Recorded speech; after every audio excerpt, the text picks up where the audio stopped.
இந்த சாதி ரீதியான ஒடுக்குமுறைகளுக்கு எதிராக மக்களை அணிதிரட்டுறதுல களத்தில் நீங்கள் சந்தித்த பிரச்சனைகள்னா என்ன? பொதுவாக என்னென்னா, இப்போது நீங்கள் இப்போ அந்த என்னது நீங்கள் பாட்டு கூட ஒன்று வருது இல்லைங்களா, இந்த படையிருந்தும் பயந்த சனம் அப்படின்னு சொல்லி ஒரு வரி, அந்த யுகபாரதி வரி தான் எனக்கு நினைவு வருது.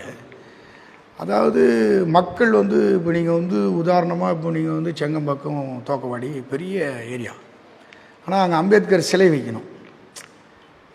அதிக காலத்துலேருந்து சிலை வைக்கப்பட்டிருக்குது.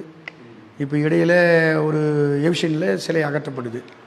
அப்போ நிர்வாகத்தில் என்ன சொல்கிறாங்க, நீங்கள் ஏற்கனவே இந்த இடத்துல இந்த சிலை பார்க்கணும், ஆதாரங்கள் கொடுத்தா தான் மீண்டும் சிலை வைக்க முடியும் அப்படிங்கிற முடிவுக்கு நிர்வாகம் கலெக்டர் உட்பட வராங்க.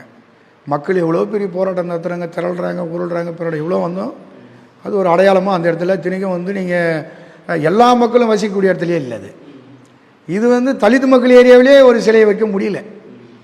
அப்போ அதன்பால் நம்ம அனைத்து மக்களையும் ஒருங்கிணைத்து நீங்கள் திரட்டினாலும் கூட, பெரிய எழுச்சியாக திரண்டு போராடினாலும் இல்லாட்டி இல்லை காவல்துறை அடித்தது தான் மிச்சம்.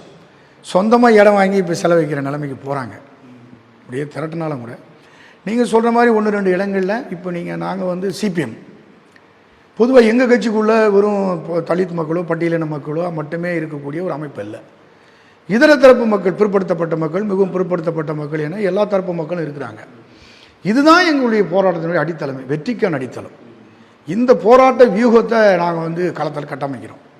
அப்போது இந்த பட்டியலின மக்களும் ஒரு நமக்காக எந்த பகுதியினர் சாதியத்தை தூக்கி பிடிக்கிறாங்களோ, உயர்த்தி பிடிக்கிறாங்களோ, வன்கொடுமையாக கடைபிடிக்கிறாங்களோ, தீண்டாமையை ஃபாலோ பண்ணுறாங்களோ, அந்த பகுதியை சார்ந்த மக்கள் நமக்காக நிற்கிறாங்கன்னும் போது இந்த திரட்டலில் எங்களால் கொஞ்சம் கூடுதல் பண்ண முடியுது.